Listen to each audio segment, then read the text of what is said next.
ఉన్న బీజేపీ కావచ్చు, రాష్ట్రంలో ఉన్న కాంగ్రెస్ కావచ్చు, ఇద్దరు కలిసి కుట్ర చేసి కేసీఆర్ మీద ఏదైతే దాడి చేస్తున్నారో, కాళేశ్వరం లేదు పోయింది అని చెప్పింది అక్షరం అబద్ధన్న విషయాన్ని మనం చూసుకున్నాం. ఇవాళ నేను లైవ్గానే పోయి వచ్చినా, చూసి వచ్చినా, మీ అందరికి కూడా చూపించిన అన్ని ప్రాజెక్టులు మంచిగా ఉన్నాయి. కేవలం మేడిగడ్డలో 1-2 పిల్లర్లు కుంగినాయి. దేనికి?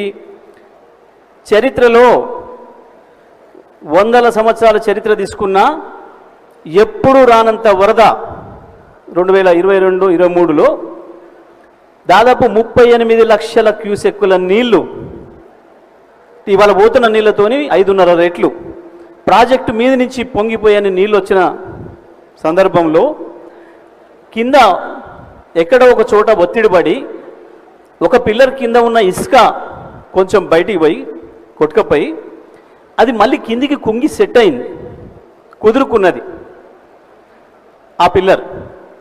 దానికి ఇటుపక్క అటుపక్క కూడా కొంచెం కుంగి కుదురుకున్నాయి. వాస్తవానికి ఆ ప్రాజెక్టు మొత్తానికి కలిపి పెట్టింది వీళ్ళు పోయింది అని చెప్పి చెప్తున్నది ఏదైతే ఉందో ఒక పిల్లర్ కొరకు దానికి పెట్టిన ఖర్చు 2500 కోట్లు. 85 పిల్లర్లకు కలిసి పెట్టింది 2500 కోట్లు.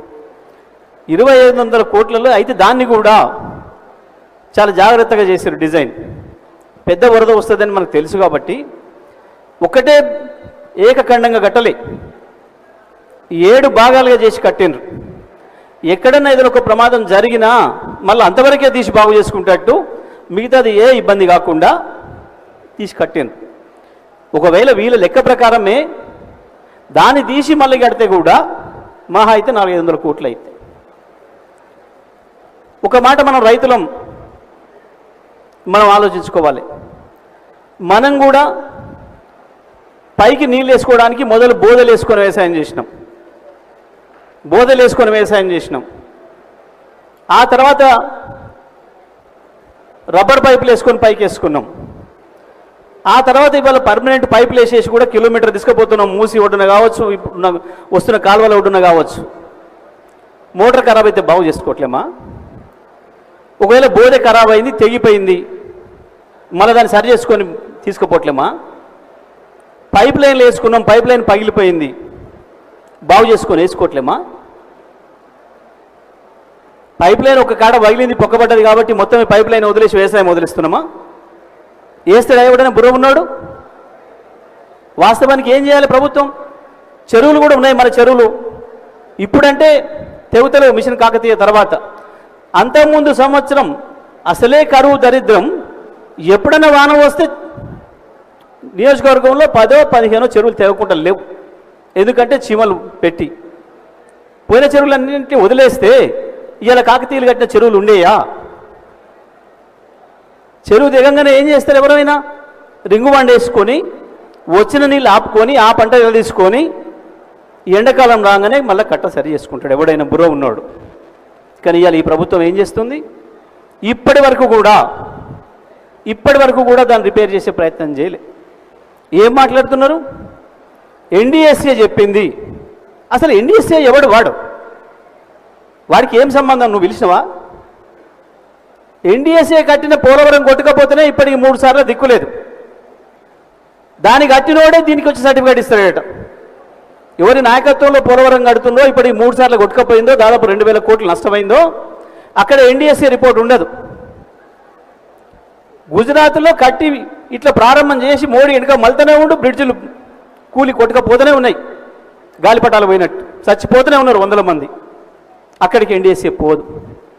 కానీ తెలంగాణలో ఒక ప్రాజెక్టుకు కొంచెం ఇంతంత లీక్ అయితే 2 రోజులలో వచ్చింది ఎన్డీఎస్ఏ. వచ్చి ఎమ్మటే రిపోర్ట్ ఇచ్చింది ఎలక్షన్ల ముందు. వచ్చినోడు ఆడికి పోలే, చూడలే. హైదరాబాద్లో కూర్చొని రిపోర్ట్ తెచ్చి వెంటనే కిషన్ రెడ్డికి ఇస్తే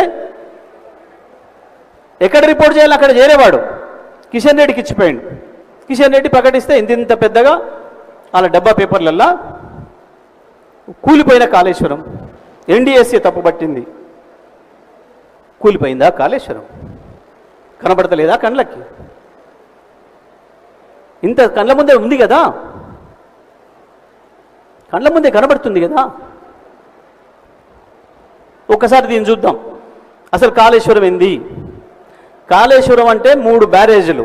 ఇప్పుడు మనం పోయి తిరిగి వచ్చిన బ్యారేజీలు ఏవైతున్నాయో మొదలు 3 బ్యారేజీలు, 15 రిజర్వాయర్లు, 19 సబ్స్టేషన్లు, 21 పంప్ హౌజులు, 200 కిలోమీటర్ల సొరంగాలు, 1531 కిలోమీటర్ల కాలువలు, ప్రవాహ కాలువలు, 98 కిలోమీటర్ల ప్రెజర్ మెయిన్స్, 141 టీఎంసీల స్టోరేజ్ కెపాసిటీతోని కట్టుకున్న రిజర్వాయర్లు, లిఫ్టు 530 మీటర్ల ఎత్తుకు చేసినాం మనం కొండపెచ్చమ్మకు వచ్చే వరకే. దీంతో 240 టీఎంసీల నీటిని వాడుకోవడానికి ఏర్పాట్లు చేసిండు కేసీఆర్. 240 కాదు, ఇంకా 200 కూడా వాడుకునే ఏర్పాటు ఉంది. వాస్తవానికి ఒక మాట మనం అర్థం చేసుకోవాల్సింది ఉంది. నేను ఆవేశంగా మాట్లాడడం ఇష్టం లేక మాట్లాడడం లేదు, వీళ్ళు చేసే దుర్మార్గాలు. ఆంధ్రప్రదేశ్లో జగన్ హయాంలో ప్రాజెక్టు కొట్టుకుపోయినా చంద్రబాబు మాట్లాడాడు. ఎంత బూతులు తిట్టుకొని కొట్టుకొని చంపుకుంటారేమో అని మనకు కనిపించే ఇద్దరు వైద్యవర్గం నాయకులు చంద్రబాబు హయాంలో కొట్టుకుపోయినా జగన్ మాట్లాడాడు. నీళ్ళకు సంబంధించిన ప్రాజెక్టుల విషయాలలో ఏ ప్రభుత్వం ఎన్ని తప్పులు చేసి నీళ్ళు తీసుకొచ్చి